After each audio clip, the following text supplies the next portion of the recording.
Iniciar aí. Boa noite, boa tarde aí, Wendy. Então vamos para a nossa lei, né? Auxiliar de mecânica de geração.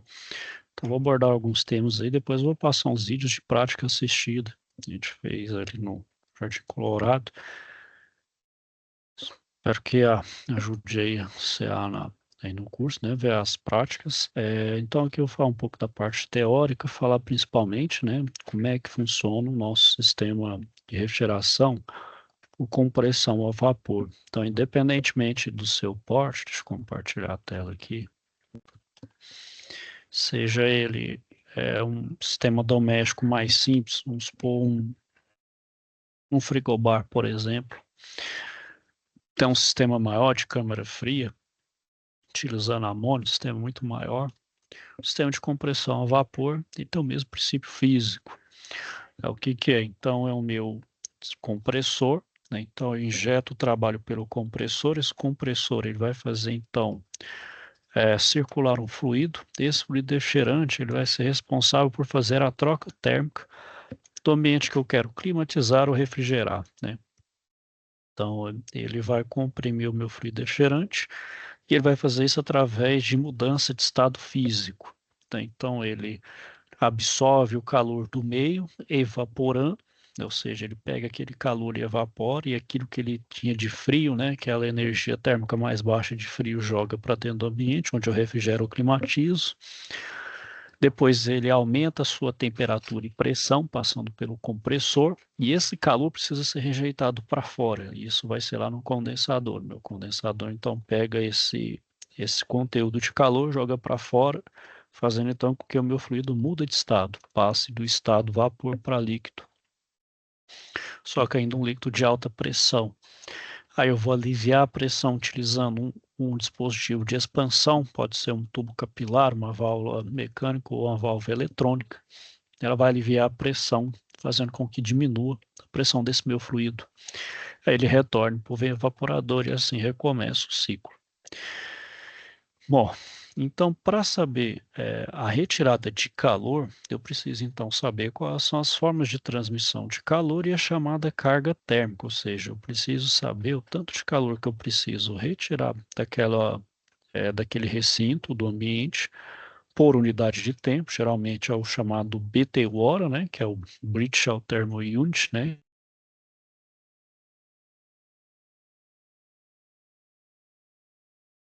eu devo comprar, né, seja para climatizar ou seja para refrigerar, né? Refrigerar eu posso falar tanto para resfriar quanto para congelar, certo? Bom, só que antes vamos abordar, no caso da climatização, como é que é as formas de transmissão de calor do corpo humano, né? Então, o corpo humano, ele vai ter as chamadas trocas secas e trocas úmidas, né? Então, a troca de calor seca é aquela que ocorre em função da diferença de temperatura. Nesse caso, eu não tenho o envolvimento da umidade, apenas da temperatura. Então, outra coisa a gente tem que lembrar e ter em mente que também duas coisas que a gente manipula no caso do sistema tanto de climatização quanto de refrigeração.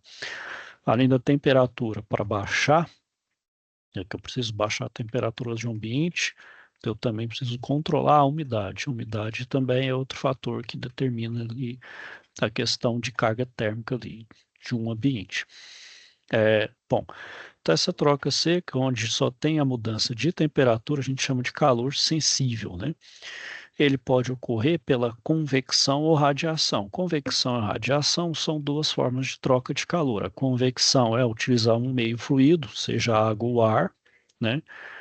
E a radiação é aquela que não precisa de um meio para se propagar. Então, por exemplo, os raios solares, né? Aquele raio solar que vem do Sol até aqui no planeta Terra, ele viaja no vácuo, não precisa de um meio para se propagar. Então, ele é por uma radiação eletromagnética, né? É um meio de transmissão de calor por onda eletromagnética. E então pode ocorrer a troca seca através de condução também. A condução também é outra forma de calor, então são basicamente três formas de conduzir calor, que é pela condução, né, que eu preciso de um meio material para se propagar. Então, uma boa forma de entender a condução é, por exemplo, você tem uma barra de aço, Aí você aquece ela numa ponta e está segurando na outra. Então, à medida que você aquece, né, as moléculas vizinhas vão se agitando e aumentando sua temperatura, vai aumentando sua agitação, o calor então vai transportar de molécula a molécula até chegar na outra ponta, onde vai sentir ali a barra esquentando. Então, essa é a condução. A convecção é através do transporte do calor por meio fluido, seja ar ou água, né? Então, por exemplo, a chamada sensação térmica é muito pela questão da convecção, principalmente no vento, né? Então, por exemplo, você tem, eu tenho, supor, 33 graus com sensação térmica de 28. Então, estou com a sensação de temperatura mais baixa. Isso deve aqui à movimentação de vento, que tem um teor de frio mais alto, que, em certa forma, derruba a sensação térmica. Então, dá uma sensação térmica de menos temperatura do que o de fato o termômetro indica. Isso é devido à convecção ao calor que está sendo conduzido também no meio fluido, seja o ar ou a água. Bom, e a radiação justamente, né, pela propagação da onda eletromagnética, no caso o raio solar aí. Também pode ocorrer essa troca seca pela condução, quando o corpo então entra em contato com um objeto que apresenta temperatura inferior. Então, um dos princípios da termodinâmica, que é o calor, a gente sempre faz uma comparação com a parte elétrica.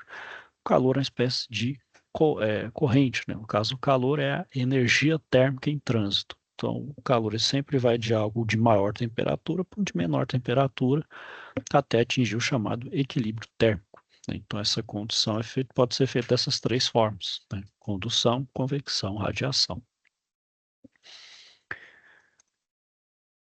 Bom, já chamadas, então eu falei das trocas secas de calor, a gente tem as trocas úmidas, então aquela que tem mudança de fase, o calor trocado é chamado de latente, então é aquele que tem justamente a mudança de fase, por exemplo, o sistema de compressão a vapor envolve essa mudança de fase, no caso do fluido refrigerante, né? Então, por exemplo, uma troca úmida no nosso corpo é a evaporação do suor, né? Então, quando a gente está em uma atividade muito intensa, a nossa temperatura interna é de 37 graus. Então, à medida que a gente aumenta a nossa agitação de corpo, a nossa tendência do corpo é aumentar a temperatura. Então, para manter essa temperatura constante, eu preciso então usar um regulador, no caso o suor. Então a água que tem ali, ela começa a sair para a pele, né, pelas glândulas sudoríparas, e a gente começa a transpirar. E essa água que sai, né, de certa forma, ela vai evaporar. A gente sai para ela sai, né, evapora, essa chamada troca úmida, ou seja, a água está passando de líquido para vapor, né? Então esse é por exemplo, suor e também da respiração, né? Quando a gente pega o próximo espelho no condensa, né, o ar ali, que é justamente essa chamada troca úmida, né, de calor úmido, que envolve a umidade. Bom,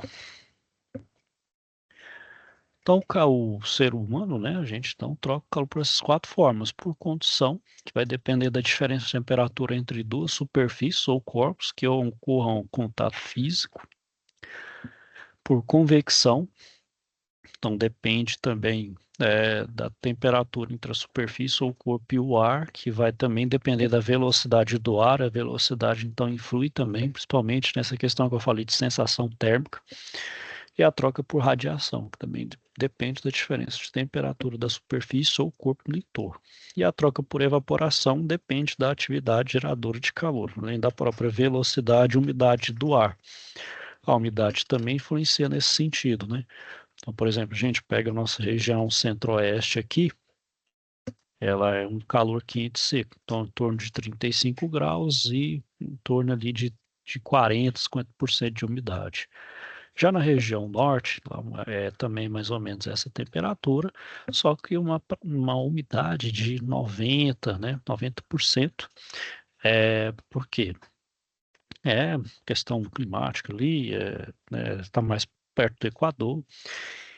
E, bom, e a sensação térmica lá é como se estivesse numa planeta de pressão mesmo, por causa da umidade. Então, o calor aqui, por sendo o mesmo, de certa forma, ele é mais tolerável do que lá do norte do Brasil, né?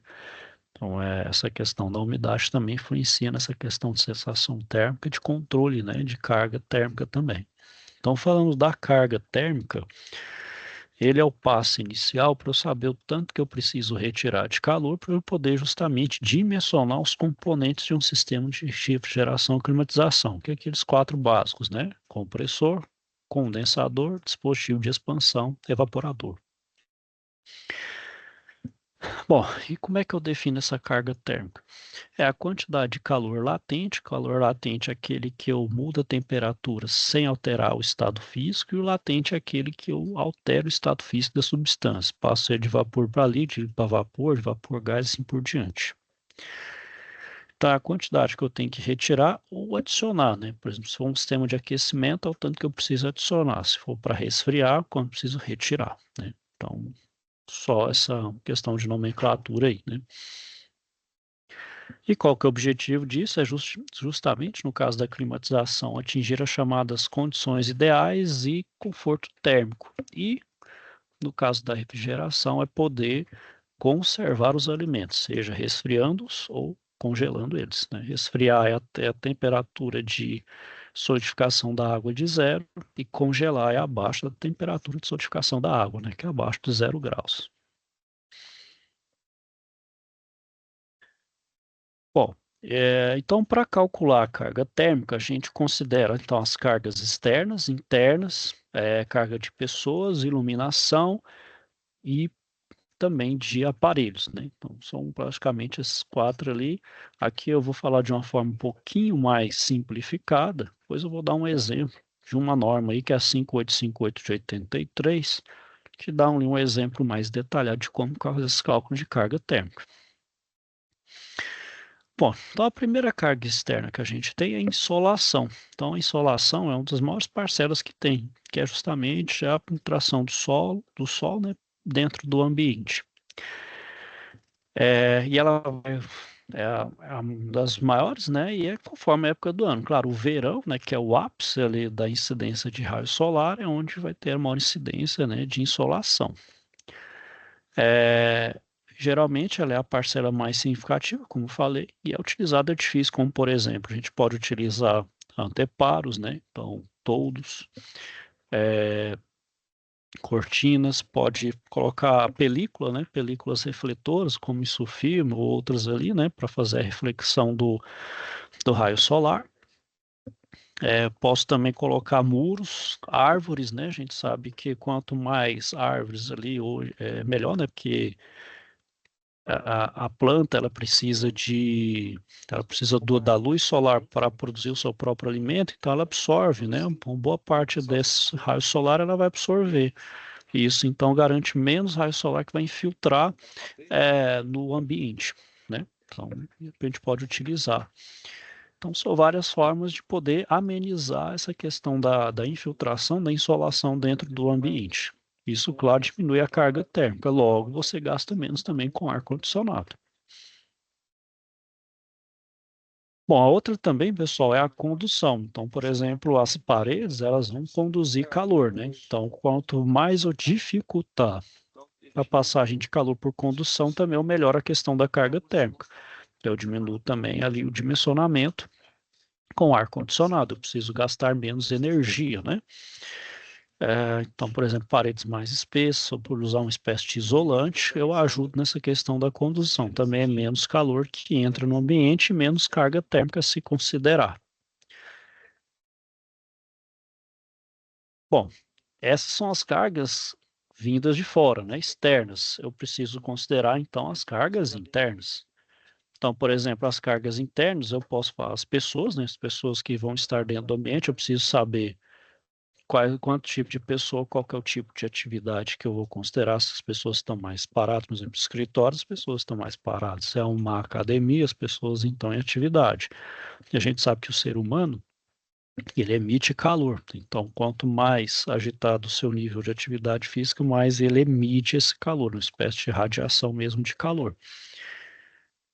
Então, por exemplo, se um ambiente tiver 5 pessoas, a carga térmica vai ser muito maior, por exemplo, se eu tiver um lugar, né, o mesmo lugar ali que tem apenas 2 pessoas. Então, o número de pessoas também influencia nessa carga térmica, que é mais calor que eu preciso retirar do ambiente. Bom, com relação aos equipamentos, a gente tem que considerar também os equipamentos elétricos que emitem calor e, por consequência, também aumenta a carga elétrica, por exemplo, iluminação, computador, né, qualquer outro aparelho que dissipa calor, principalmente se for os aparelhos resistivos, como por exemplo o air fry, churrasqueira elétrica, chuveiro, entre outros, né?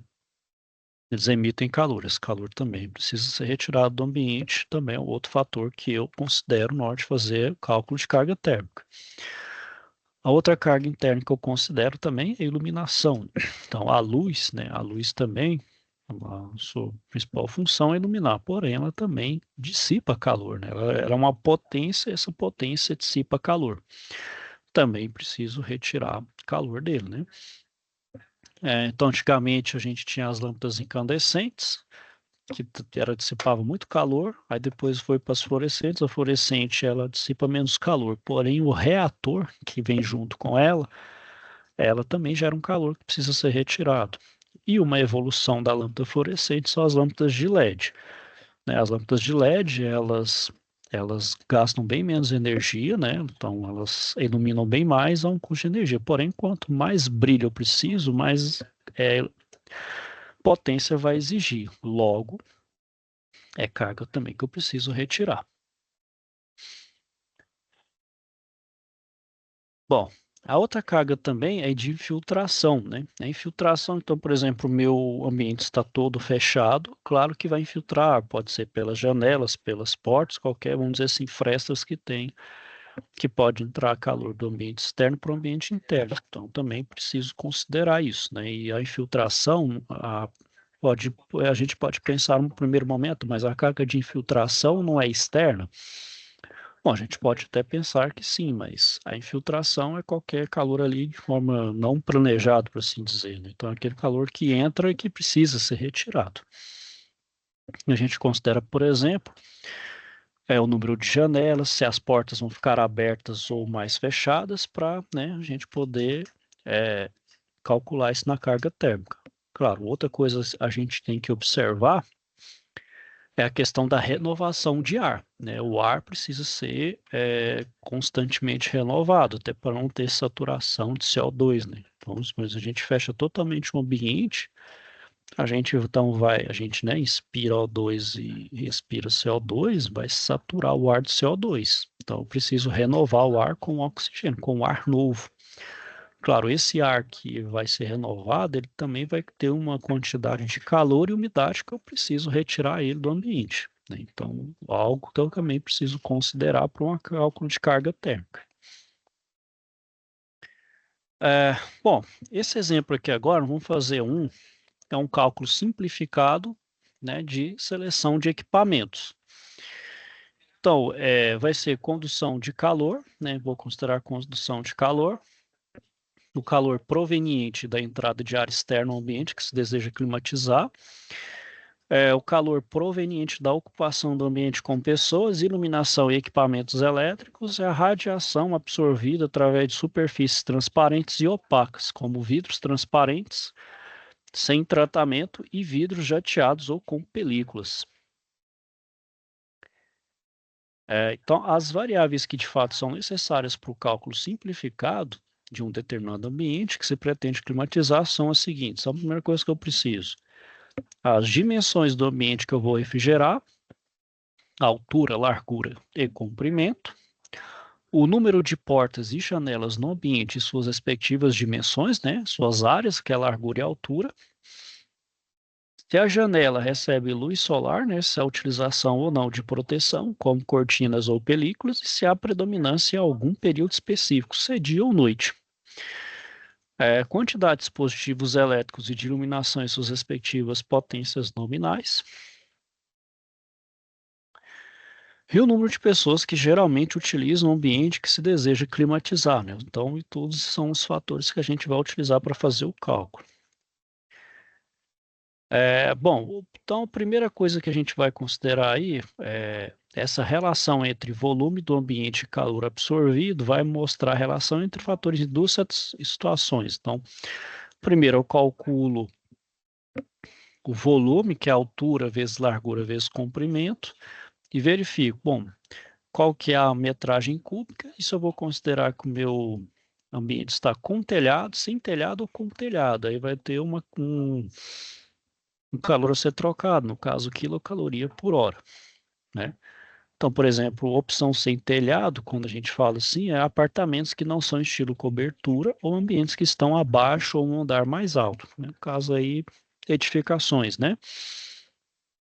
Já a opção com telhados é as coberturas em prédios e casas térreas compostas por telhado. A gente tem que considerar isso, tem que levar isso em consideração.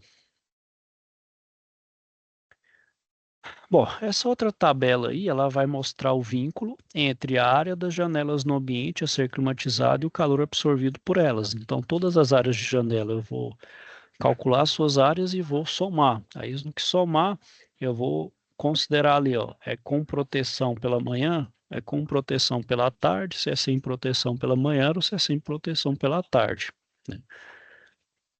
Para também considerar o calor a ser retirado. Esse aqui é um cálculo bastante simplificado. Depois eu vou mostrar um cálculo utilizando a norma 5858, lá de 83. Essa outra tabela aqui, por exemplo, ela considera o número de pessoas e que cada pessoa, né, gera uma quantidade de calor específico. Então, por exemplo, cada pessoa, ela, como diz, emite ali uma radiação de calor de 100 quilocaloria por hora. Claro, se eu for aumentando, esse número vai aumentar proporcionalmente, né? E além disso, essa tabela aí vai definir também a relação entre a área da porta e o calor respectivo absorvido no ambiente a ser climatizado. Aí, por exemplo, eu também somo as áreas das portas, né? Pego toda a área de porta que tiver, somo e depois eu faço uma correspondência aqui, ó, tanto de calor.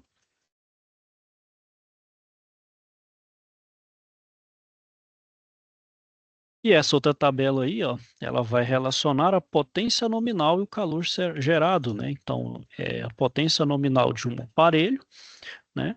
É, e o respectivo calor gerado, né, para o ambiente que eu desejo climatizar.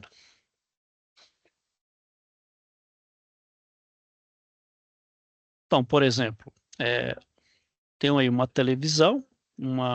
uma televisão de 300 watts, um aparelho DVD de 200 watts e duas lâmpadas incandescentes de 100 watts. Aí eu somo todas as potências. Essas potências, elas estão em watts, né? Tá vendo que lá tá tudo na unidade quilocaloria por hora? Eu tenho que fazer então essa conversão. Eu converto watt para quilo, que vale, watt é o que? É o joule por segundo. Preciso converter em caloria, quilocaloria por hora. Basta dar uma olhada também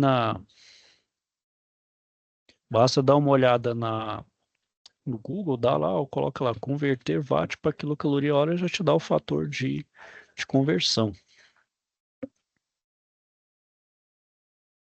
Bom, então fazendo esse cálculo aqui, ó, e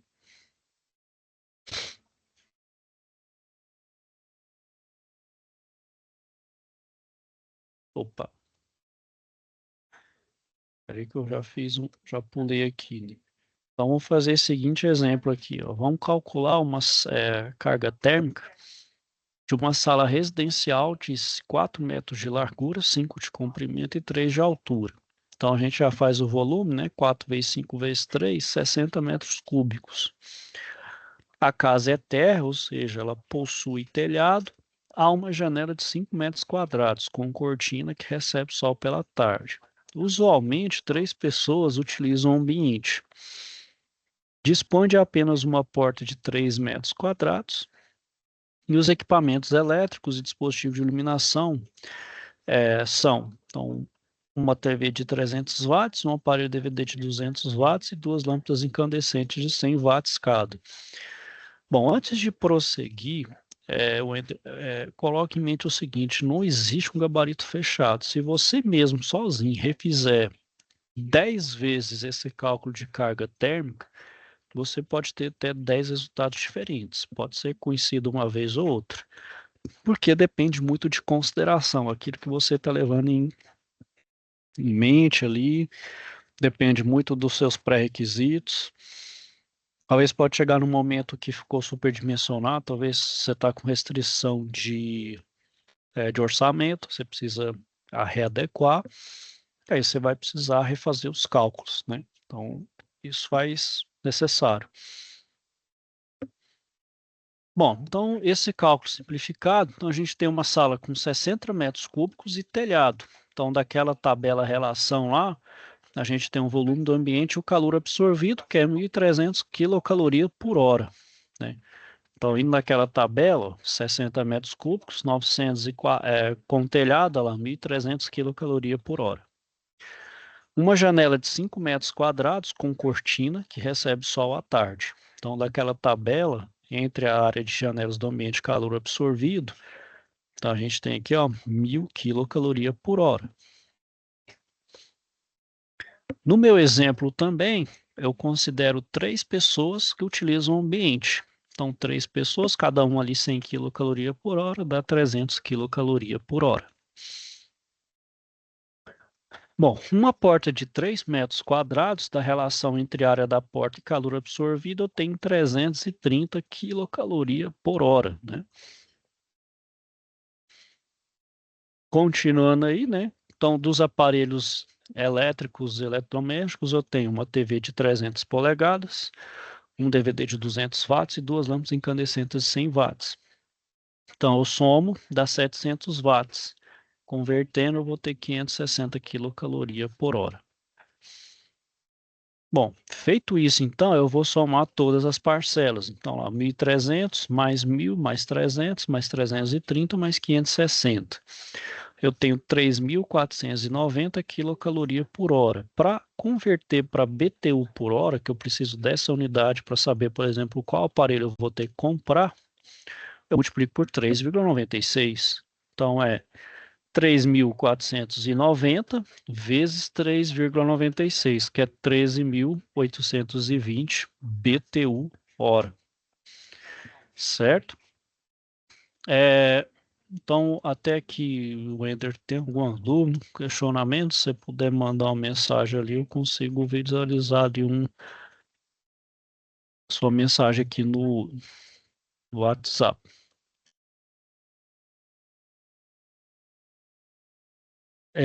Essa barreira de ar, tá bom você ter falado aí, o Ender. Essa barreira de ar em casa, você pode ver que em aplicação doméstica não se utiliza. A gente vai utilizar mais nas áreas comerciais. Então, nos prédios comerciais, indústrias, a gente utiliza. Mas em casa não é muito, né? Por exemplo, em ônibus, né? Ônibus, metrô, a gente utiliza também aquela cortina de ar, aquela barreira, para evitar justamente a infiltração de ar externo, né?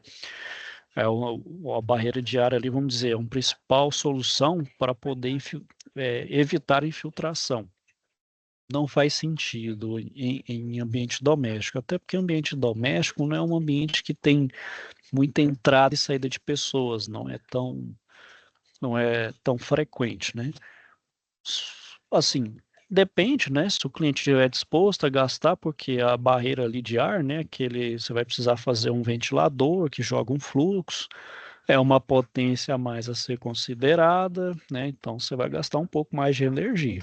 Não sei se, né?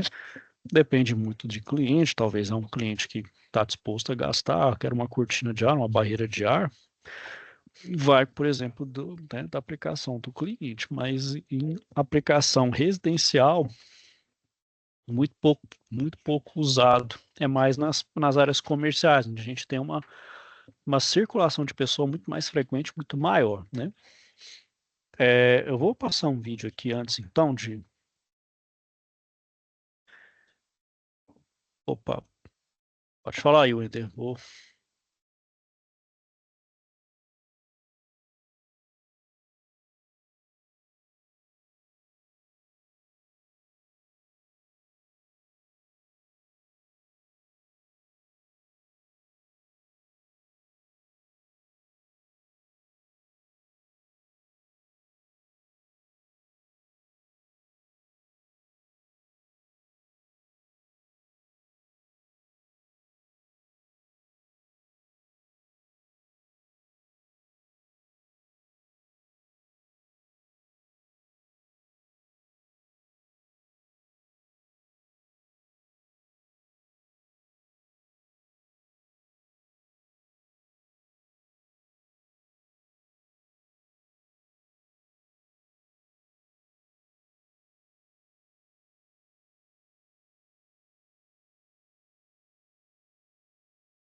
Ah, as normas, o Eder, geralmente ela já coloca ali algum fator, até porque esses cálculos já são extremamente aproximados, tá? Eles não é aquele rigor de exatidão, eles já dão, então todos esses fatores aqui, ó, por exemplo, de pessoas, é, da infiltração, da insolação, da condução, são tudo fatores, são tudo aproximado, então já são fatores ali que já são considerados, né? Que quando você já calcula, ele já dá ali um valor aproximado. Então, ele já considera ali algum nível de fator. Claro, além desse todos aqui, ó, se você quiser ainda jogar um chamado fator de segurança, que na engenharia a gente joga ali, né? Que ele é algo a mais também, pode jogar. Geralmente joga ali 10, 15%, dependendo, 20%, né? E também você pode pensar também em possíveis, né, ou futuras expansões, ou seja, adicionar mais aparelhos, ou considerar que vai ampliar a casa, ou que mais pessoas vão habitar ali, ou adicionar também iluminação, janelas, enfim, as mais variadas possibilidades, você pode colocar um fator até a mais para poder o quê? Pensar em futuras expansões, né? Então, por exemplo, nesse caso aqui deu 13.000 BTUs, mas eu já vou pensar em uma expansão. Então, eu já posso colocar, por exemplo, 36.000 BTUs. Bom, mas é exagerado. Não, mas espera aí. Se eu considerar que pode ter mais pessoas que podem morar na casa, eu posso aumentar a janela, posso ter mais porta, enfim, são possibilidades. Então, eu já coloco algo a mais. Porque, por exemplo, você pode até comprar um aparelho mais agora, por exemplo, sei lá, vamos supor aí, 18.000 BTUs, tem problema, mas vai aí, ó. Para a casa ampliou, tem mais gente, aumentei o número de aparelhos. Vou precisar colocar um aparelho maior. Então você já vai ter que fazer a troca, né? Bom, certo, Wender? Quer mais alguma dúvida aí? Aí antes da gente continuar, eu vou passar um vídeo de prática assistida de uma instalação de um sistema, né? De sistema split, né? Um split high wall, ou quando a gente faz a primeira instalação, ou quando você quer mudar o aparelho de um lugar para o outro, certo? Deixa eu só achar o videozinho aqui que eu vou passar aí para você. Depois a gente continua a parte teórica aí, certo? Até aqui você quer falar alguma coisa? Mais algum questionamento?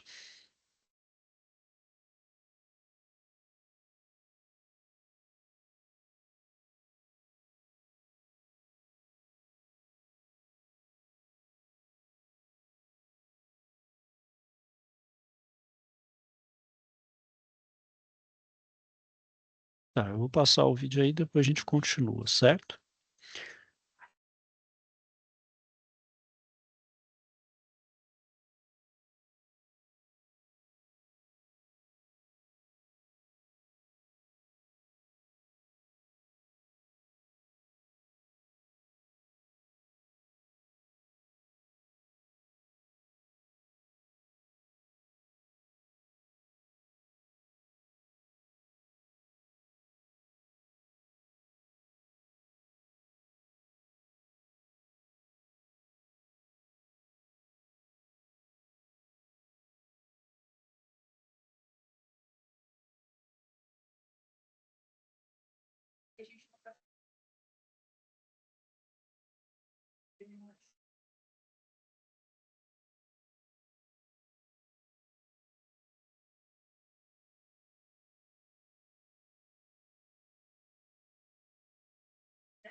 Deixa eu Deixando o vídeo aqui, viu, Wender? Rapidinho. Deixa eu achar ele aqui.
Ó, achei o vídeo aqui, rapidinho, já vou colocar ele aqui então.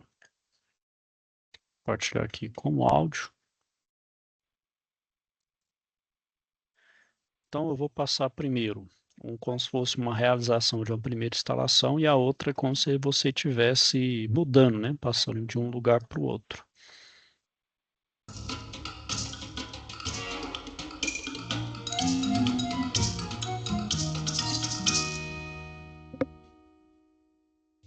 Realização de instalação de aparelho tipo split rail-wall.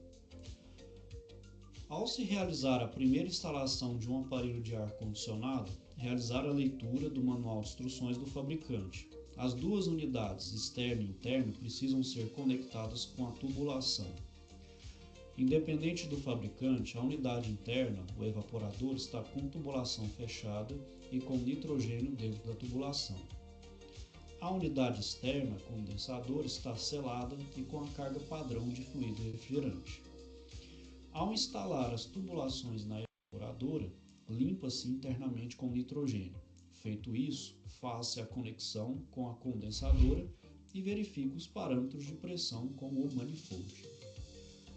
Ao instalar o suporte da evaporadora na parede, realizar as furações de parafuso e de saída da tubulação e do cabo elétrico conforme orientações do manual do fabricante. Além disso, verificar o alinhamento do suporte com o uso do nível de bolha ou outro instrumento similar. Antes de realizar a furação na parede para passar o cabo elétrico e as tubulações, utilizar a evaporadora como referência para realizar os furos, de modo que não fique fora de lugar e nem visível, ficando atrás da própria evaporadora. Antes de conectar as unidades externa e interna, é necessário realizar o corte e o flangeamento dos tubos de descarga e sucção.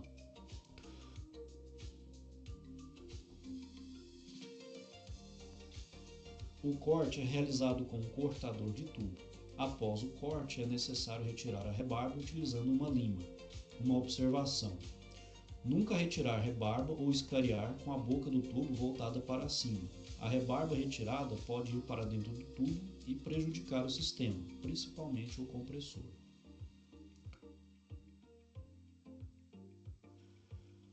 Retirada a rebarba, inserir a porca e o próximo procedimento é realizar o flangeamento utilizando o flangeador, conforme o diâmetro correto do tubo.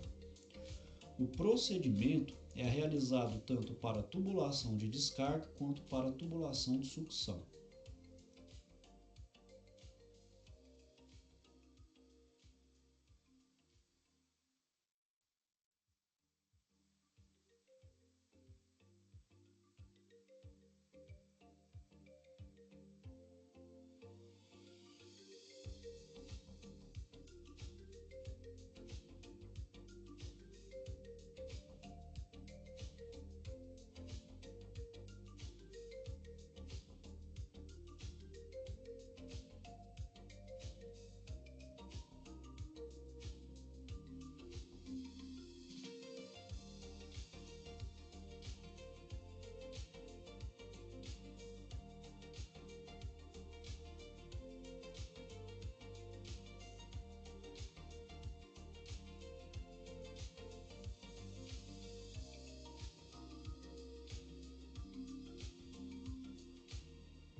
Após o flangeamento, revestir a tubulação com isolante térmico apropriado.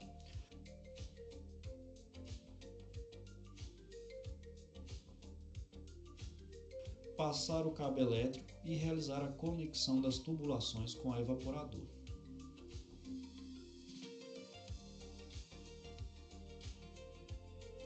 Realizar a conexão das tubulações com a condensadora manualmente. Depois, realizar o aperto utilizando o torque recomendado pelo fabricante com o uso do torquímetro.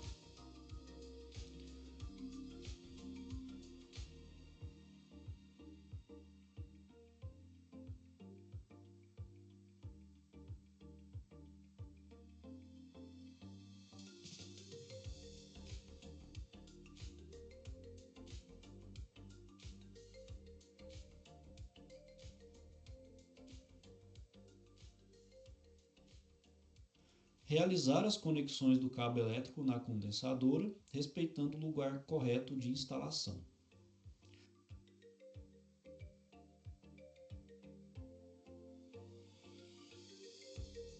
Realizar as conexões elétricas na evaporadora e fazer montagem final da evaporadora.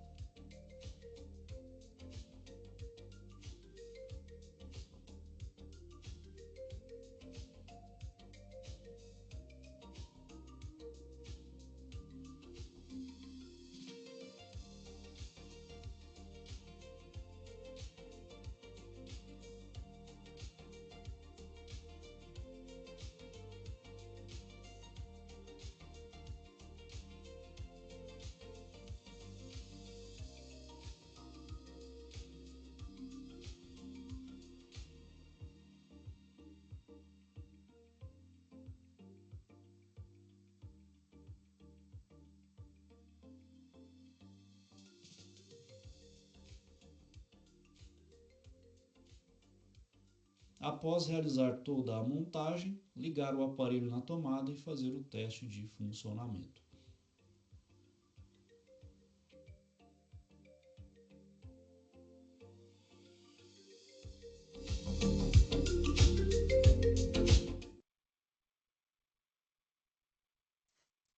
Bom, esse então é como se fosse uma primeira instalação aqui, né? Essa segunda aqui é como se fosse uma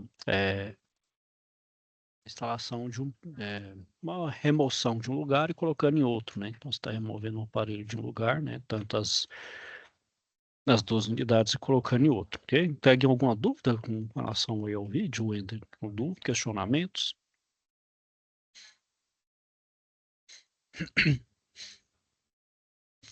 Beleza, então vou colocar outro vídeo aqui, que é a outra, só ver se ela é a mesma aqui.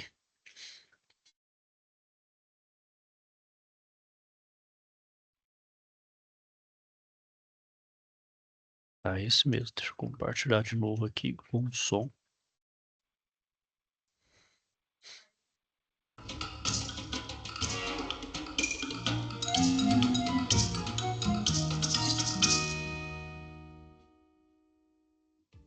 Mudar a instalação do ar-condicionado de um lugar para outro. Antes de realizar qualquer mudança de instalação do ar-condicionado de um ponto para outro, é necessário recolher o fluido refrigerante para a condensadora pela válvula de serviço. Com o auxílio do manifold, você verificará a pressão e regulará a abertura e o fechamento pela válvula de serviço, com o auxílio de uma chave Torx ou Allen. Recolhido o gás e as válvulas de serviço, tanto de descarga quanto de sucção devidamente fechadas, retira-se a mangueira do manifold e prossegue-se com a desinstalação da unidade evaporadora.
Retirar as conexões das tubulações de dreno, sucção e descarga da evaporadora. Depois, retira-se a evaporadora da parede. Retirar as conexões elétricas da condensadora. Ao instalar o suporte da evaporadora na parede, realizar as furações de parafuso de saída da tubulação e do cabo elétrico, conforme orientações do manual do fabricante. Além disso, verificar o alinhamento do suporte com o uso do nível de bolha ou outro instrumento similar.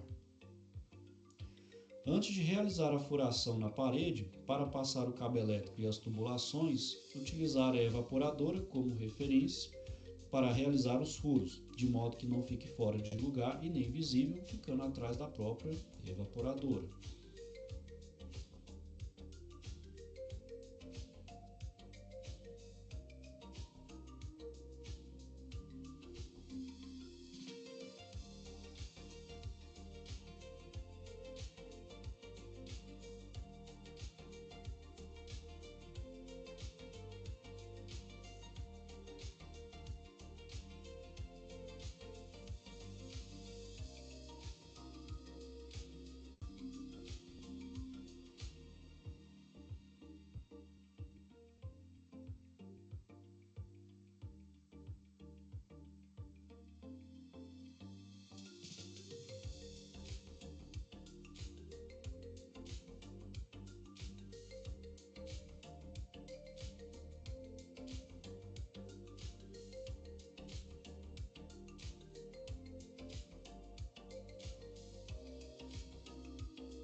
Antes de conectar as unidades externa e interna, é necessário realizar o corte e o flangeamento dos tubos de descarga e sucção. O corte é realizado com um cortador de tubo. Após o corte, é necessário retirar a rebarba utilizando uma lima. Uma observação: nunca retirar a rebarba ou escariar com a boca do tubo voltada para cima.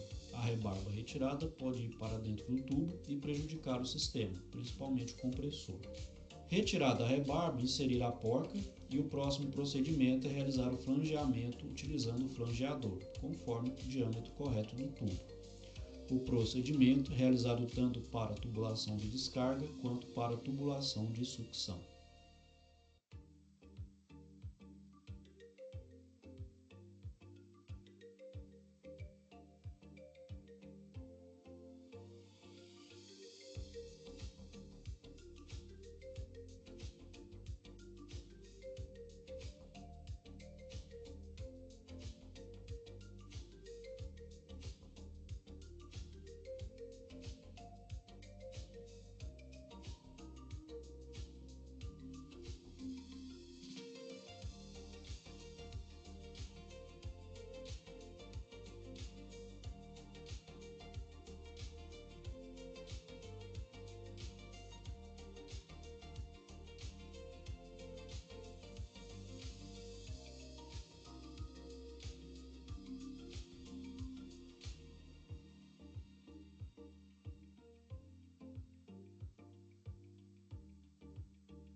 Após o flangeamento, revestir a tubulação com isolamento térmico apropriado, passar o cabo elétrico e realizar a conexão das tubulações com a evaporadora.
Realizar a conexão das tubulações com a condensadora manualmente. Depois, realizar o aperto utilizando o torque recomendado pelo fabricante, com o uso do torquímetro.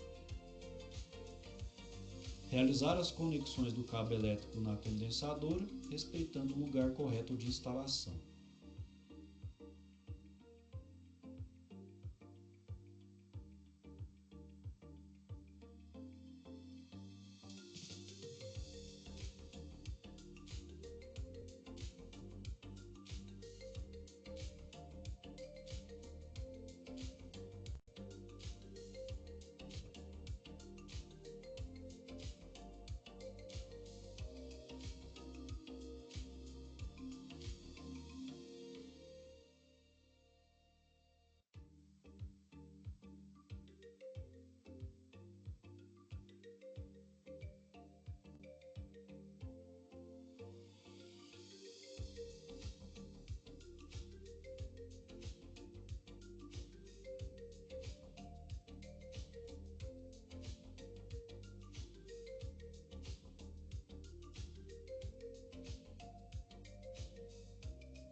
Realizar as conexões elétricas na evaporadora e fazer montagem final da evaporadora.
Então, após realizar toda a montagem, ligar o aparelho na tomada e fazer o teste de funcionamento.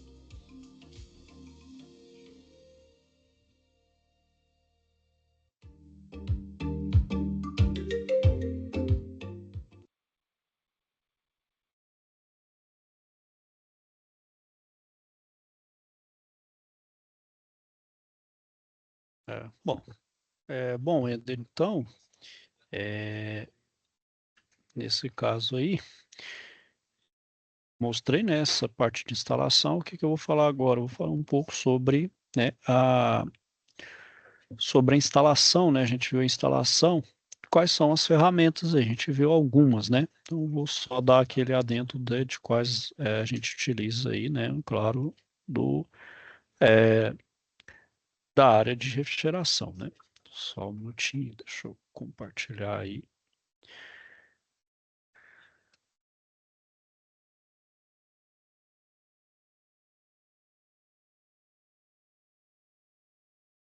Bom, é basicamente ali, né? Claro que um dos principais é o manifold, né? O manifold é o, como diz ali, o companheiro fiel de um mecânico da área de refrigeração e climatização, né?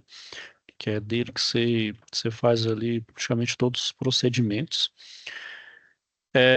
E as ferramentas manuais, né? Então, as chaves manuais, né? O nível de bolha. A gente viu ali para instalar, por exemplo, o evaporador, né? O suporte do evaporador ou até a condensadora do lado externo, a gente precisa instalar eles devidamente nivelados, né? Para não ter problema e também não ter o melhor de aproveitamento do aparelho, né? Sua melhor eficiência. Então, o nível de bolha ali é essencial para a gente poder nivelar, colocar tudo certinho. Para instalar esse suporte, eu preciso furar a parede, né? Então tem que ter ali uma boa e velha furadeira. E, por exemplo, para fazer o corte no tubo, né? Para fazer o frangeamento, cortar o tubo, eu tenho um cortador de tubo, né? O cortador de tubo e também eu tenho o flangeador, né? Para fazer também ali as flanges, né? Então tem ali o suporte para fazer a flange conforme, né? O tamanho do tubo correto e fazer a flange, né? Fora o escariamento também, né? Para retirar a rebarba, né? Preciso retirar ali a rebarba. E além disso, né? Se você observou nos vídeos, eu falo ali muito de questão de torquímetro.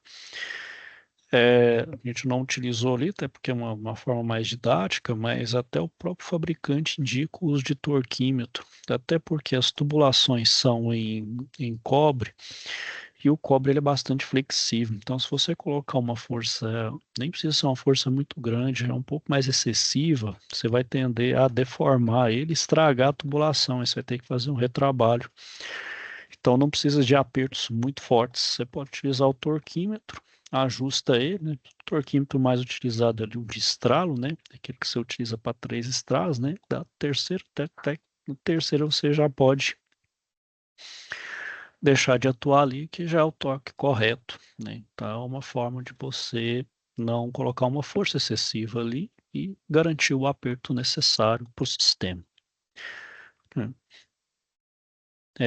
Outro também que você precisa, né? Principalmente para fazer um processo de brasagem, né? A gente precisa, né, fazer a brasagem também, o corte, o oxigás, né? O conjunto oxigênio e acetileno, né, e a vareta de adição também, e também cilindro de oxigênio, né, caso haja necessidade também de fazer uma limpeza. O manifold, como eu falei, então ele permite o monitoramento da linha de alta e de baixa pressão, então sendo o azul dedicado à parte de baixa pressão, a linha de baixa pressão é a vermelha de alta pressão e a amarela onde você vai fazer as intervenções, ou adicionar o gás, ou ligar ele no nitrogênio para fazer a limpeza, ou na bomba de vácuo, igual esse daqui, né? Ou também com o cilindro de gás para fazer recarga de fluido refrigerante. Bom, a bomba de vácuo é justamente para proporcionar esse vácuo, para fazer o processo de evacuação, ou seja, desidratação, retirar ali não só sujeira, mas também a umidade, os chamados gases incondensáveis, que atrapalham, né? O particulado sólido, ele vai lá para o compressor e pode danificar, né? De forma prematura o compressor. Os gases incondensáveis, ele atrapalha principalmente a troca térmica no condensador e na evaporadora, né? E umidade também pode entupir, principalmente o dispositivo de expansão, mas se estiver tratando de um tubo capilar que é bem fino, né? Uma espessura, uma diâmetro bem pequeno. E questão também de virar gelo, né? O gelo ele vira também isolante no sistema, atrapalha também a eficiência de troca térmica do sistema. O vacuômetro, né? Então, é um instrumento recomendado para medição das pressões. Então, vou fazer o vácuo, vou medir o vácuo, posso utilizar aí o vacuômetro, né? Que é aquele vácuo necessariamente 500 microns, né? O multímetro, né? Para principalmente fazer os testes elétricos, né? Na parte elétrica do sistema. Um termômetro, né? Um termômetro principalmente para eu fazer o cálculo do superaquecimento, né? Então, tem um procedimento para calcular o superaquecimento. Para que eu uso esse superaquecimento? Para detectar se o meu fluido chega no compressor como vapor superaquecido, que é uma coisa que não pode chegar em hipótese no meu compressor, é ele no seu estado líquido. Idealmente, quando a gente calcula o sistema ideal, né, ou seja, no ciclo ideal, a gente considera estar como vapor saturado. Só que o meu fluido, como vapor saturado, ele ainda pode estar, né, pode ter chance de estar no estado líquido. E isso é extremamente problemático para o compressor. Então, o que eu faço? Eu superaqueço, ou seja, eu aumento um pouco essa temperatura para superaquecer o vapor e eu não tenho nenhuma possibilidade ainda de ter líquido sendo comprimido pelo compressor. Aí eu faço esse superaquecimento. E eu posso fazer esse teste de superaquecimento utilizando um termômetro. Pode ser um tradicional, um termopar, qualquer um que seja para fazer esse teste. E como é que é feito esse teste? A gente coloca então um termômetro um pouquinho próximo ao compressor na sucção, né? Deixa ali medindo, isolo ele. Quando é vapor saturado, eu vou na tabela de saturação ou no diagrama de Mollier do fluido refrigerante e vejo qual que é a temperatura de saturação, né, do fluido refrigerante. Então, dessa temperatura de saturação, como vapor saturado, eu vou e anoto essa temperatura e depois eu vejo qual a temperatura que o meu termômetro acusou perto do compressor. Eu faço então um ΔT, eu diminuo a temperatura que eu tenho de saturação com a que eu tenho calculado ali, com o que eu tenho obtido ali pelo termômetro. Ele dá uma diferença, essa diferença vai determinar se o meu vapor está superaquecido ou não. Isso também ele pode me determinar alguns parâmetros, como por exemplo se tem excesso ou se tem algum problema também de falta ou excesso de fluido refrigerante. Não necessariamente, não necessariamente tem aquela máxima, eu vou colocar mais fluido refrigerante, quer dizer então que vou colocar mais fluido refrigerante, eu vou aumentar a eficiência do meu sistema. Isso é falácia, porque se você aumentar a carga de refrigerante, você está principalmente aumentando as linhas de pressão, tanto na de baixo quanto na de alta. Você está sobrecarregando o compressor, né? Então você está fazendo com que ele trabalhe mais e gaste mais energia. E você está aumentando a possibilidade dele estar succionando ali líquido, né? Vapor no estado, o vapor no, a mistura ali de vapor esteja um pouco de líquido de fluido refrigerante. Isso pode ser extremamente prejudicial para o seu compressor, né? Um outro dispositivo que é bastante utilizado é o medidor de vazão, né? Para medir somente vazão volumétrica, quando há necessidade. Isso aí pode ser para verificar, por exemplo, vazamento ou perda, principalmente em trechos longos, né, em grandes sistemas, a gente utiliza esse medidor de vazão, principalmente na insuflação de ar, né, para verificar se de fato está conforme aquilo que foi projetado. Além disso, as utilizações de EPIs, né, os equipamentos de proteção, a verificação da tensão, então quando manipular, sempre desligado da rede elétrica, né? E com relação à fixação da unidade condensadora, né, instalada também externamente, né, e com o devido nivelamento, né. E claro, né, quando você vai instalar a condensadora, se ela for horizontal, ou seja, o ventilador na horizontal, você não pode colocar ali nenhum tipo de anteparo e nenhum tipo de obstáculo físico para poder jogar o calor para fora. E também longe de fonte de calor, que aí eu não consigo expulsar o calor, porque se tiver muito calor ali, aí você não consegue fazer a troca, e o seu condensador tem que trabalhar mais, o ventilador tem que atuar mais, você está gastando mais energia. E além disso, protegido também das intempéries climáticas. Para fixar a unidade evaporadora, a gente viu lá, né, tem que respeitar principalmente as distâncias com relação ao teto, por exemplo, se for um split high wall, né, que é os aparelhos mais simples, o ar quente é captado por cima. Se ele é captado por cima, ele tem que respeitar ali um limite entre o teto e o aparelho para poder captar esse ar. Se você não respeitar, não consegue captar esse ar, você vai atrapalhar o seu aparelho, você vai ter menos eficiência dele. Já o piso-teto, ele não vai ter esse problema, né? Que o piso-teto, a captação dele é propriamente ele é por baixo, né? Ele capta ali por trás do aparelho e insufla depois ali na parte da frente, né? Então você pode pôr tanto no piso quanto no teto. Por isso que chama de piso-teto, né?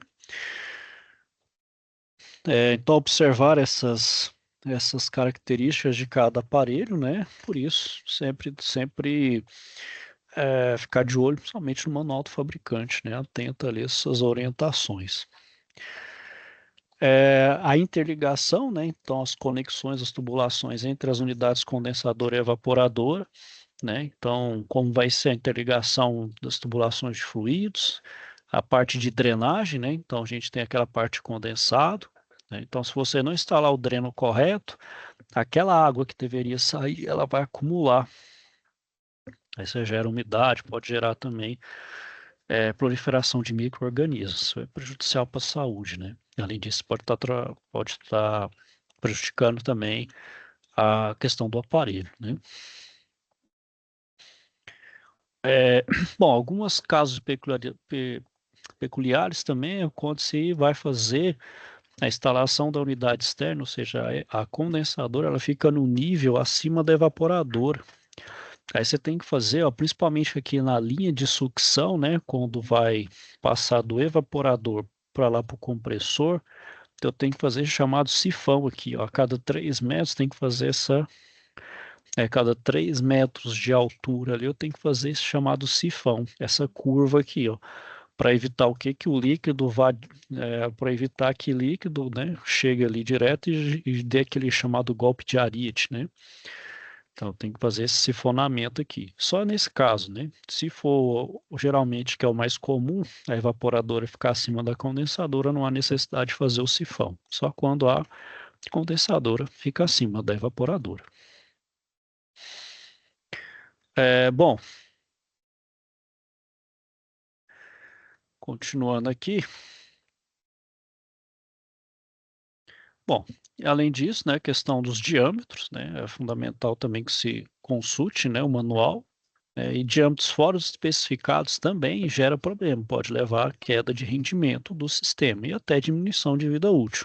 Força o compressor, as trocas térmicas no condensador e na evaporadora vão ficar prejudicadas e você vai diminuir sua vida útil consideravelmente. Questão dos isolantes térmicos, né? Tem que ser revestidos com isolante individual, né? Então, geralmente, esses isolantes é vendido por metro e colocar no comprimento necessário, né? E você pode utilizar também o cortador de tubo, né? Ou conjunto de solda também, caso tenha que fazer as conexões de tubulação, né?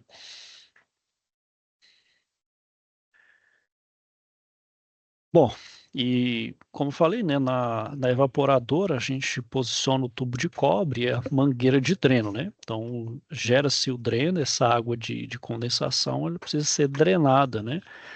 Cara, como é por gravidade, você tem que fazer ela em desnível. Então, você nunca pode fazer no mesmo nível ou no nível contrário, senão você vai acumular água no próprio evaporador. Você tem que fazer no desnível para jogar, ou se quiser captar essa água também para utilizar, só lembrando que essa água não é potável, você não pode utilizar para consumo, né? Você tem que utilizar ali para alguma outra coisa, mas não para consumo próprio, né? É, então, justamente, né, as unidades evaporadoras, aí, alguns aparelhos vão ter aquela partezinha que você destaca com facilidade, com a própria mão você tira ali, ele vai ter uma parte para passar tubulação, passar para a mangueira de dreno e os condutores, né, os condutores elétricos. E as flanges, né, tem que ser feito com os frangeadores utilizando as porcas adequadas. Então, com relação ao dreno, como eu falei, né, nunca fazer ela com nível acima, sempre fazer ela, nunca colocar, vamos dizer assim, apontado na água propriamente, porque aí você gera pressão, a água não desce, que aí tiver ar aqui, esse ar bloqueia a passagem de água, evitar também essas curvas. O espaço de teto tem que ser menor que 50 milímetros, ou seja, você tem que ter um espaço ali, então com um desnível correto. Sobre a interligação elétrica, né, condensador e evaporador, né, tem os cabos que, né, tem o diagrama elétrico e os cabos com a devida cor, né, justamente não ter ligações inadequadas incorretas, né. Liga ela nas borneiras, né, então a gente tem a borneira que a gente viu até no vídeo, né, a borneira da condensadora e da evaporadora. Você tem a conexão correta, não tem muito erro, né, com a chavezinha Phillips ali, você faz as conexões. Geralmente ali vão ser de 3 a 5 cabos, né? Então é o neutro, fase e o terra, fora ali os de comando. Então vão ser de 3 a 5 fios ali.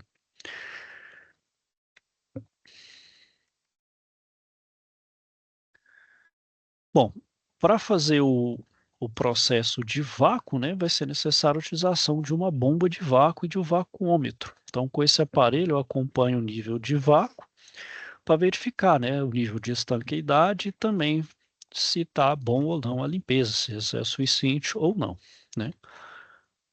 A gente confere se o mesmo está suficiente, a gente desliga a bomba de vácuo e acompanha a evolução do nível com o vacuômetro. No vacuômetro eu vejo se o nível está ok. Se ele mantém estável, não tem problema. Agora, se ele tem uma oscilação para cima ou para baixo, tem algum problema. Então, por exemplo, se ele diminuir um pouco, mas logo se estabilizar, é normal e está correto. Se a gente diminuir continuamente, eu tenho algum vazamento, ou seja, está expelindo para fora, eu tenho, seja alguma trinca, alguma conexão com o problema. Então, eu preciso rever as conexões e as emendas soldadas também. Então, para identificar um possível vazamento, eu posso utilizar o nitrogênio, que é inerte, pode ser inserido no circuito do sistema por meio da conexão de um cilindro de nitrogênio e o próprio manifold, né? Então, com o sistema pressurizado com nitrogênio, eu posso utilizar então uma mistura de água e sabão, que é o mais adequado, passando sobre os locais mais suscetíveis, ou seja, onde eu tenho suspeita de vazamento. Verificar se formou aquela bolha ou para ter um vazamento ali. Aí eu faço as devidas intervenções. Jamais, né, em hipótese nenhuma, utilizar um fluido inflamável ou faísca ou luz, alguma coisa assim, né? Oxigênio, a gente sabe que é reativo, pode gerar explosão. Então, sempre um gás inerte ou algo totalmente inerte quimicamente também. Bom, e os sistemas residenciais, né, se a gente for tratar para a parte residencial especificamente, já vem com a carga suficientemente, né, já é a carga própria dentro ali da condensadora, né? E caso você precise acrescentar tubulação, o próprio fabricante determina, ó, para tantos metros a mais de tubo, adicione tantos gramas de fluido refrigerante. Então, isso aí o próprio fabricante vai determinar lá, ó, vai adicionar tantos metros, tantos gramas, X gramas de fluido refrigerante, né? Então, conforme eu falei, né, e depois você faz a carga. A carga você sempre tem que utilizar o cilindro, né, com o fluido refrigerante adequado, juntamente com a balança, para verificar lá o tanto que tem que se adicionar, né? Só lembrando, Assim como a falta de fluido refrigerante prejudica o sistema, o excesso também. O excesso não necessariamente reflete em melhor aproveitamento do meu aparelho. Pelo contrário, você vai diminuir sua eficiência, né? Diminuir seu COP, né?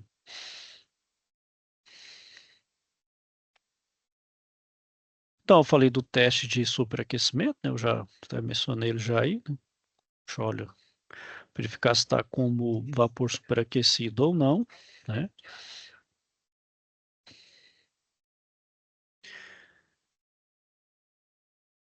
Então, por exemplo, ó, geralmente o valor do teste de superaquecimento é entre 5 e 7 graus, né?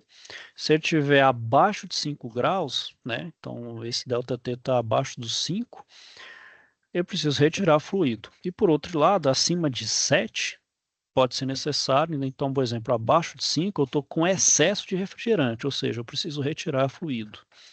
Se ele estiver acima de 7, então abaixo de 5, retirar fluido. Acima de 7, eu preciso adicionar fluido refrigerante no meu circuito.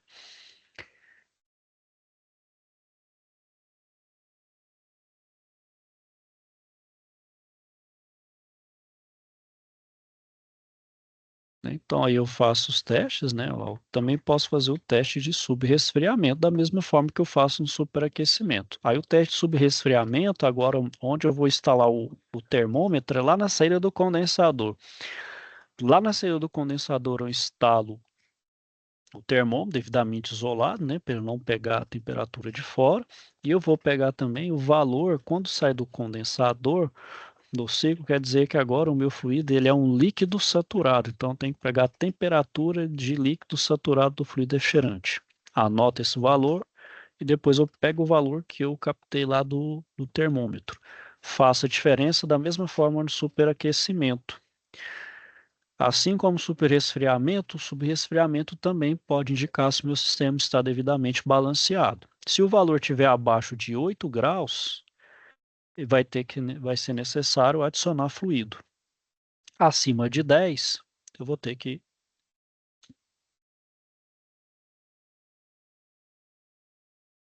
remover o fluido. Então, tanto o teste de superaquecimento quanto de subresfriamento, eles são bons indicadores de balanceamento de carga no meu sistema, ou seja, são bons indicadores se eu tenho excesso ou falta de fluido refrigerante no sistema. Além de garantir, né, no caso do superaquecimento, fluido refrigerante como vapor, né, sem presença de líquido. Tá bom? Até aqui, é, Wander, alguma dúvida, questionamento?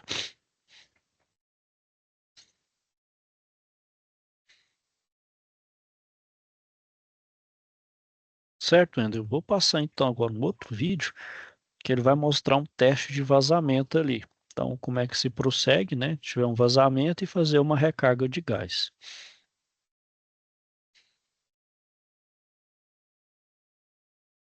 Então, deixa eu compartilhar aqui com o som.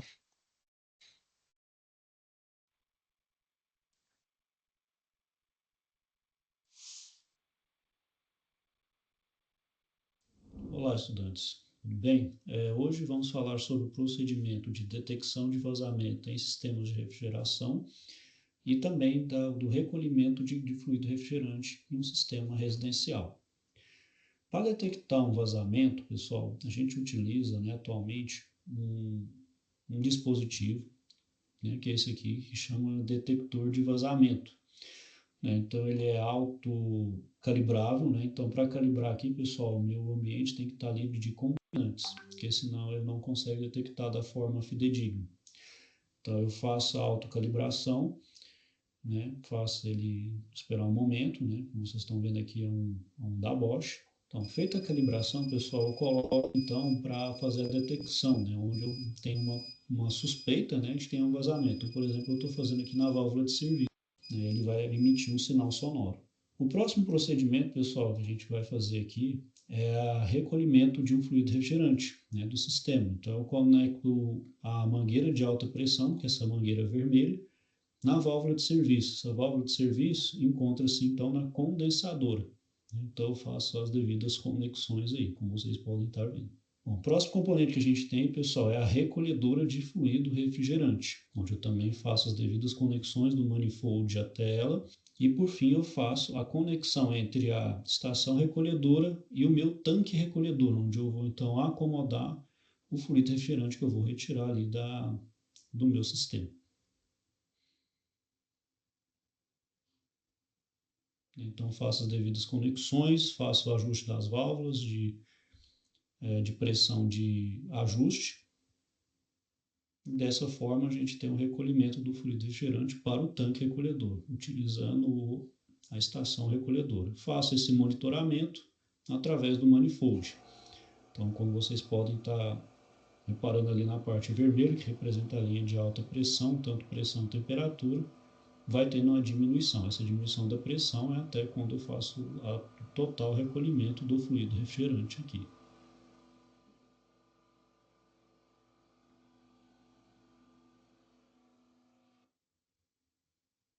Então, feito o recolhimento, pessoal, eu faço então o fechamento das válvulas na condensadora, na minha válvula de serviço e no tanque recolhedor e nos demais componentes. Eu desligo então a minha estação recolhedora e faço a retirada dos componentes.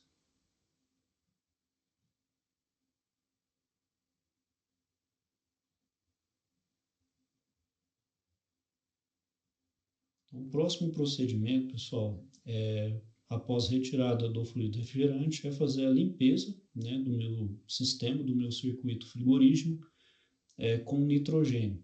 A função dessa limpeza é retirar, principalmente, retirar a umidade e também retirar algum tipo de particulado que esteja presente ali. E com isso eu vou fazer as devidas conexões, né? Então a minha mangueira de alta continua ligada à válvula de serviço e agora a mangueira amarela eu vou conectar ao cilindro de nitrogênio, onde eu vou fazer as devidas ajustes, né, de pressão para poder fazer a inserção desse nitrogênio então no meu sistema. Faço as verificações no manifold, né? Então, conforme o fabricante, né, fala no manual sobre a pressão e a temperatura correta de inserção do nitrogênio no meu sistema. Faço a regulagem e deixo fazer essa ação por alguns minutos. Então, realizado o procedimento, pessoal, então agora eu vou verificar se tem algum vazamento. Para isso, eu vou utilizar espuma com sabão. Uma observação: jamais utilizar nenhum tipo de componente químico que seja inflamável, né? Então, oxigênio não jamais, e aqui utilizar algo que seja inerte. No caso, a espuma de sabão é o mais indicado. Nesse caso aqui, a gente tem um exemplo de que na válvula de serviço tem um vazamento, né? Então, se eu conseguir verificar, por exemplo, tem aqui na minha válvula de serviço, eu vou fazer as intervenções. Bom, então a intervenção que eu vou fazer aqui, pessoal, é justamente fazer o aperto, né, da minha porca na minha válvula de serviço. Esse aperto, pessoal, tem que ser também conforme a orientação do fabricante. Então, para isso, eu vou utilizar um torquímetro, como vocês podem estar vendo aí, um torquímetro de estralo, né? Te dá o terceiro estralo, você não precisa mais fazer o torque, já está devidamente apertado. Tanto que ao se fazer um novo teste de vazamento, agora a gente não detecta mais nenhum tipo de vazamento, nem existe uma bolha formando ali. Então agora, pessoal, feito isso, eu vou fazer então a retirada do nitrogênio do sistema. Bom, como o nitrogênio é um gás inerte, não tem problema eu jogá-lo direto na atmosfera, não tem problema nenhum. Então eu posso fazer essa liberação direto para a atmosfera. Como vocês podem estar percebendo aqui na linha de alta pressão, a pressão vai diminuir até igualar a linha de baixa pressão.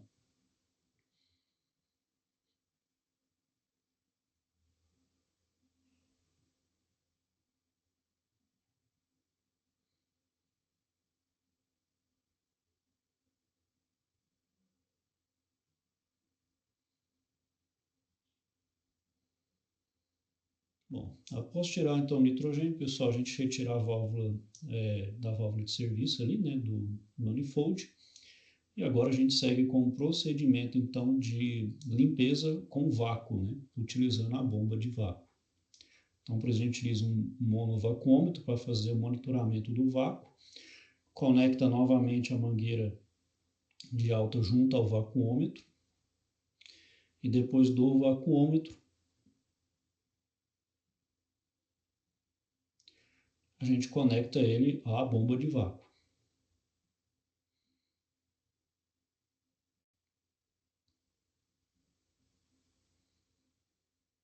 Então, faço a devida conexão ali na bomba de vácuo. Ligo o meu vacuômetro, né, onde ele vai indicar então o vácuo que está aplicado atualmente. Aciono a válvula, as duas válvulas. E inicio o meu processo de limpeza com o vácuo.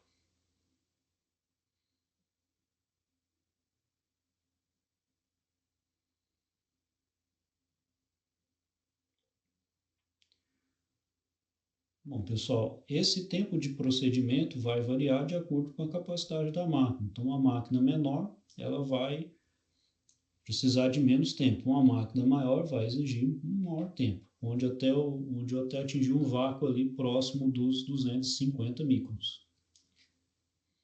Atingiu esse vácuo, então eu posso então finalizar o meu procedimento.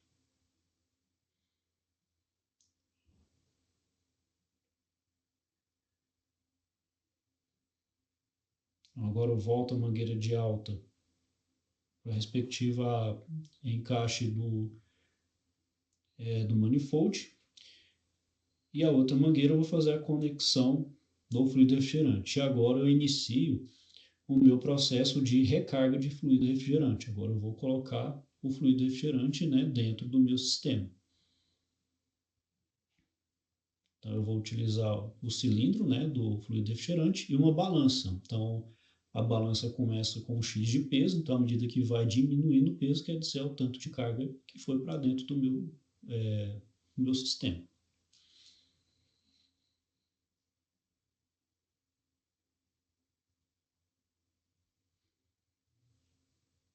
Então ajusto o meu manifold.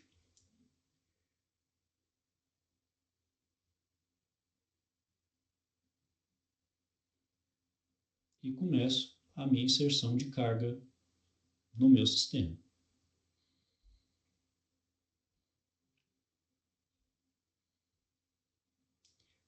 Esse aparelho aqui, pessoal, é um modelo da Trane, vai dar em torno de 2,5 kg de fluido refrigerante. Pode dar uma variada para mais ou para menos, conforme a tolerância estipulada pelo fabricante. Né? Não precisa ser rigorosamente aquela carga que é estabelecida. Pode ter uma variação sem nenhum prejuízo de funcionamento, de rendimento do sistema.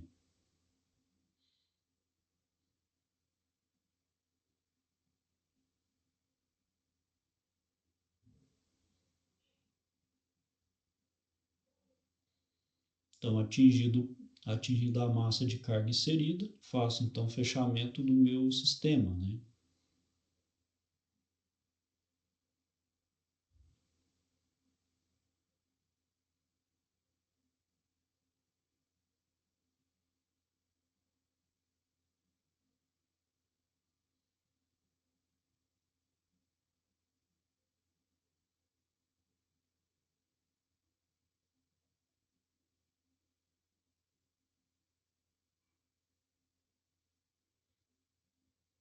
Bom, feito isso, pessoal, agora eu faço um teste de funcionamento. Verifique então se está atingindo a temperatura que a gente programa, né, para ver se está tudo dentro do conforme, né, tudo dentro do que foi planejado.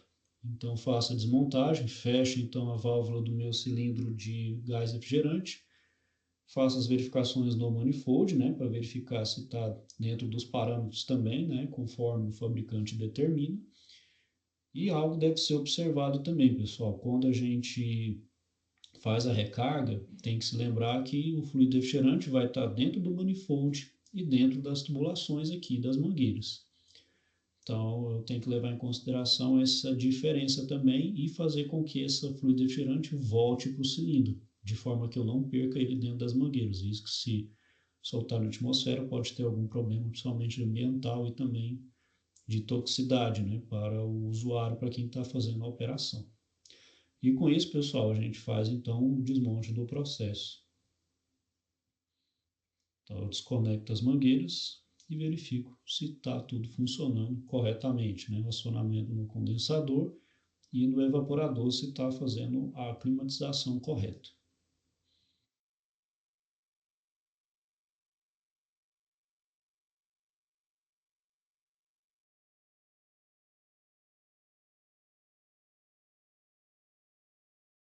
Bom, Éder, então agora, aí a gente vai na última parte aqui da aula de hoje, que é justamente aí uma parte sobre as falhas e os testes elétricos, né?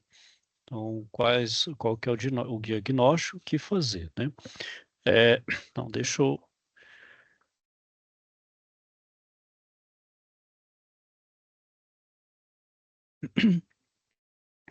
Bom, então a primeira coisa que a gente pode olhar é o termostato.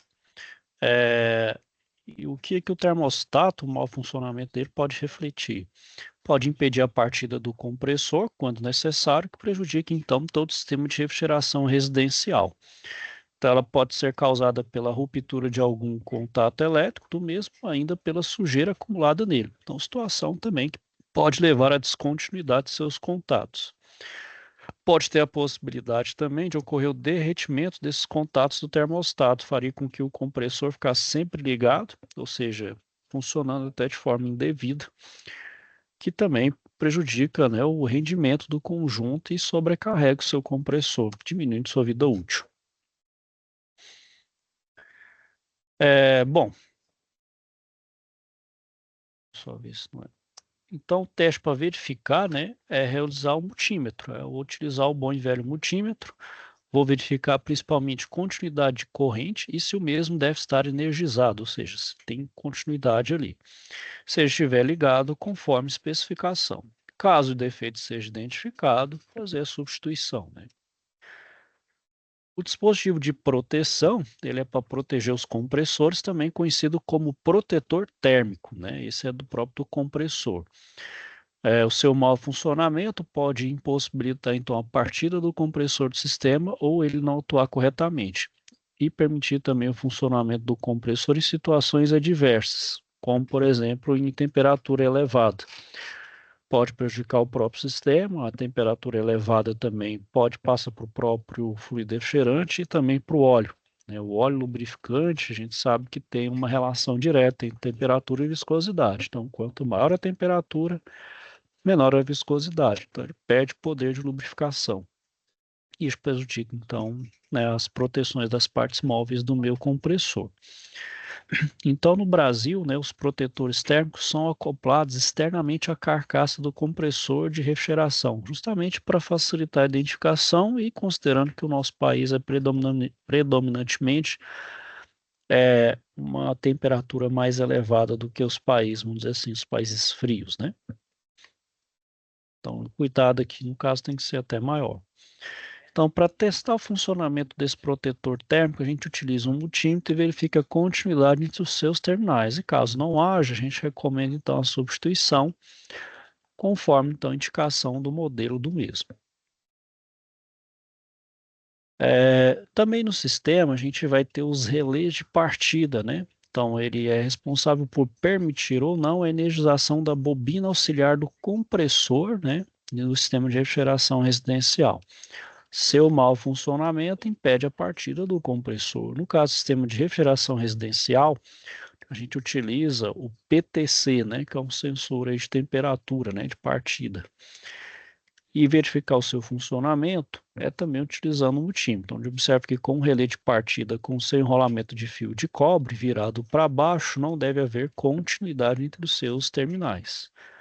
Por outro lado, se a gente vira o enrolamento para cima, tem que haver essa continuidade.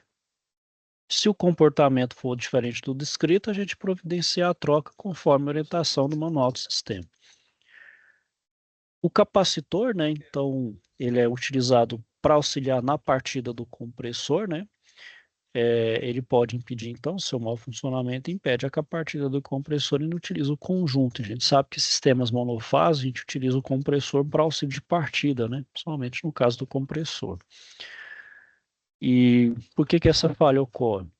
Por não utilizar, por exemplo, um compressor, ou perdão, um capacitor não adequado, né, não recomendado, ou também por desgaste, né? somente ao grande número de ciclo de partida. Geralmente fica muito evidente isso quando a gente tem regiões com instabilidade no sistema elétrico, quando a gente tem muita queda de energia e os aparelhos vivem constantes ciclos de partida. Os aparelhos, eles são robustos, sim, eles aguentam uma quantidade de partida que não pode ser corriqueiro, não pode ser algo que é repetido, frequente, numa alta frequência. Diminui drasticamente, as partidas diminuem drasticamente a questão aí de vida útil do sistema. Então, com relação ao capacitor, o que eu faço? Uma análise visual para identificar possíveis deformações do corpo ou até vazamento no líquido, no caso de elétrico que tem dentro do próprio capacitor, né? Então, sua vedação pode estar problemática. E eu também posso realizar teste elétrico para verificar o funcionamento. Então, antes de realizar esses testes, o capacitor, então, tem que estar descarregado, né? Então, não posso fazer isso carregado. A primeira coisa que tem que fazer é descarregar ele, até porque se você sofrer essa carga, você pode estar sofrendo um acidente e essa carga no multímetro também você queima o seu multímetro. Então, você tem que descarregar esse multímetro para poder fazer os testes corretos. Então a gente utiliza um resistor também, né, de valores conforme utilizar um resistor ali para fazer o teste em questão. Descarreguei então meu capacitor, eu vou utilizar o multímetro e testar a continuidade entre os terminais. Caso a leitura do multímetro tenha dado zero e depois comece a subir, ou seja, dá zero ele sobe, o seu capacitor está ok, está funcionando corretamente. Caso tenha dado zero e permaneça, o capacitor então está em curto e ele deve ser substituído. Então, por fim, caso a leitura não apresente nenhuma mudança, significa que o aparelho está rompido, né? Ou seja, os terminais estão rompidos, ou seja, se está cortado ali. A substituição também tem que ser devidamente providenciada. Bom, e o compressor também tem que estar distanciado eletricamente, ou seja, a carcaça e o motor elétrico tem que estar isolados. Então, para testar essa condição, a gente remove a tampa que protege os terminais elétricos, que é o comum, a bobina auxiliar e a bobina principal do compressor, e com o multímetro a gente testa a continuidade de cada um deles com a carcaça do compressor. Se algum terminal tiver continuidade com a carcaça, significa que o mesmo está em curto-circuito, ou seja, não está, né, então, num circuito ali dá problema. Que eu também posso verificar se há continuidade entre os terminais do compressor, né? Se a descontinuidade entre algum deles mostra que o mesmo está com defeito, também deve ser substituído. Bom, com manutenção preventiva também no meu sistema de refrigerador ou climatizador residencial, posso verificar principalmente o estado da borracha de vedação dos compartimentos do refrigerador, também conhecido como gacheta, né? Então, o que mantém o meu sistema isolado é aquela borracha, né, que tem a vedação e a parte magnética, né, que junta ali e tem que estar a superfície perfeitamente lisa para justamente manter o meu sistema fechado e manter o frio ali, não deixar que o calor entre no sistema e nem que o frio saia do sistema, né? Então, o mau estado desse componente prejudica o rendimento. Então, você tem que fazer a troca periódica, né, conforme a orientação, e seguir também a parte de preservação, né, de conservação. Ruídos estranhos, né, ruídos fora da característica comum, pode indicar o mau funcionamento em componentes essenciais do sistema. Fazer a limpeza também da condensadora do refrigerador, né, então por exemplo, no refrigerador, a condensadora é por convecção natural. Então tem que ver se está tudo limpo, se não tem nenhuma obstrução. Jamais fazer aquela de secar roupa, sapato, qualquer outra coisa ali. Deixar o distanciamento correto entre parede na frente e lateral também, né? Deixar a fonte fora de fonte de calor. Também fazer a limpeza dos compartimentos internos, principalmente gelo, né? Se o seu sistema não tiver aquele degelo, né? O frost free ou degelo automático, fazer o descongelamento, limpar, porque o gelo em excesso, ele se transforma no isolante. Então eu não consigo retirar o calor e não consigo fazer o sistema trabalhar correto. Então eu preciso retirar aquele gelo. Antes tinha essa prerrogativa, né? Que muito gelo quer dizer que meu sistema está funcionando bem. Só que excesso de gelo prejudica o seu sistema. Ele tem que estar livre de gelo, né? Não pode ter camada de gelo ali acumulando, que é prejudicial. E a limpeza também possibilita também a geração de odores, né, não desejáveis. Você mantém ali é, mais limpo, né, um odor menos agradável. O alinhamento das portas do refrigerador, né, principalmente se for duplex ou side by side, né, o alinhamento correto. Se o refrigerador tiver um compartimento para retirada de água, né, principalmente com os degelo automático, o degelo automático geralmente um pouquinho acima do compressor tem uma bandeja onde fica a água. Você também tem que deixar esse compartimento e retirar essa água regularmente. Senão ela vira acúmulo, essa água pode ir também para a parte elétrica, prejudicar também inundar a casa, né? Jogar ali, derramar dentro da casa. Evitar acúmulo de sujeira também, partículas, nivelamento dos pés do refrigerador, né? Principalmente uma leve inclinação para a água, né? Principalmente no modelo Frost Free, decorrente do degelo automático, para poder ir para a parte traseira do refrigerador.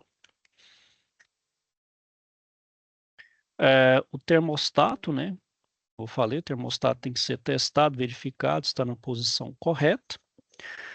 Caso ele seja eletrônico, né, os sensores também têm que ser testados e, se apresentarem defeitos, serem substituídos. E o protetor térmico também, se tiver com defeito, por exemplo, oxidação, pode levar à perda de contato. Então, tem que ser avaliado, substituído, caso seja necessário. Se o compressor tiver danificado ou com falta de óleo lubrificante, ele tem que ser reparado. No caso, se for hermético, não tem como, né? Se for hermético, se fizer o teste e ver que não compressor não tem como mudar, você vai ter que trocar ele todo, né? Você vai ter que fazer uma troca de um novo compressor, né? Bom, isso aqui eu estou considerando se o meu sistema mantém uma temperatura acima do desejado, né? Também pode ter ocorrido também vazamento de fluido refrigerante, ou seja, eu vou ter falta de fluido refrigerante, né? Então, eu preciso identificar o vazamento e fazer a recarga, solucionar o problema e recarregar. A vedação das portas também pode estar danificadas, então não permitindo manter a temperatura nos compartimentos, então realizar a substituição dessas vedações das portas, né? Ou o ímã também já não está devidamente fazendo a tração ali, você tem que mudar toda a borracha. E as luzes internas permanecem sempre acesas. Essa luz, né, no congelador, ela é ruim, porque a gente sabe que a potência de iluminação é carga térmica que adiciona ao sistema, e você precisa retirar esse calor, você está fazendo ele gastar mais. Então, você tem que verificar a posição e funcionamento dos interruptores, caso seja necessário substituir. Bom, todos esses casos aqui, meu sistema está com temperatura acima do desejado. Se estiver abaixo, aí o meu termostato pode estar defeituoso, né? Então tem que ser verificado, está na posição correta. Se for eletrônico, ser testado, substituído, e também a questão do protetor térmico, né? Então essas são as questões aí nas falhas e as possíveis soluções. Ok? Era isso que eu queria falar com você hoje. Wender, tem alguma dúvida aí, questionamento? Tudo certo?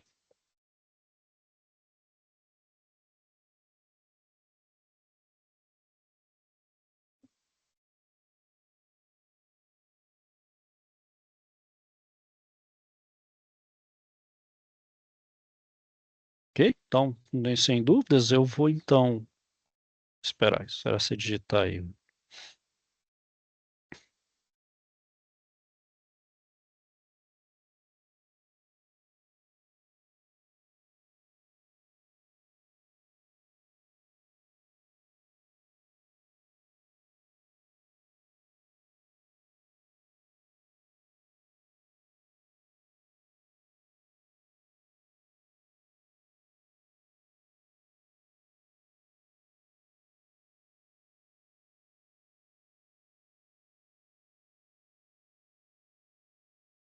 Bom, então, se não tem mais dúvidas aí, Wender, vou finalizando ela aqui por hoje, certo? Só esperar você mandar a mensagem. Vou finalizando aqui por hoje. Se tiver alguma dúvida, questionamento, é só me falar. Aí eu vou converter essa aula aqui, um link de YouTube. Eu vou passar para você por aqui mesmo, pelo WhatsApp, tudo bem? Então, hoje eu faço a conversão, já te faço isso depois das 5 horas, a partir das 6 eu consigo fazer isso para você aí, certo? Bom, então isso aí eu vou finalizando aqui por hoje. Algum questionamento, só me procurar. Desejar você então aí, Wender, uma boa tarde, tá bom? E até para você quiser, eu vou conseguir. Amanhã eu não vou conseguir. Talvez nas. Deixa eu ver aqui.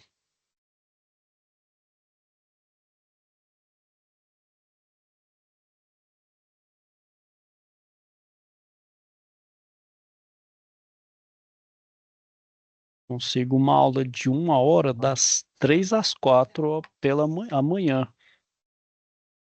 Se não for, se você quiser, eu coloco mais uma aula. Eu vou falar de simulação. A gente tem uns vídeos aqui da simulação de defeito elétrico-mecânico e também dá uma parte de brasagem, né? Como se fosse ali substituindo um compressor.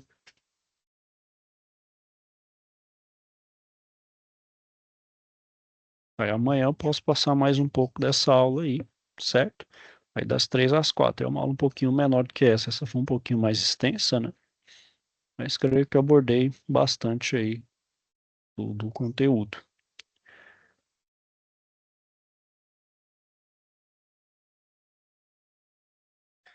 Bom, então combine então dessa forma. Aí amanhã então a gente retorna às 3, pode ser? Então vou desejar a você aí, Wender, uma boa tarde, tá bom? Fique com Deus e até amanhã.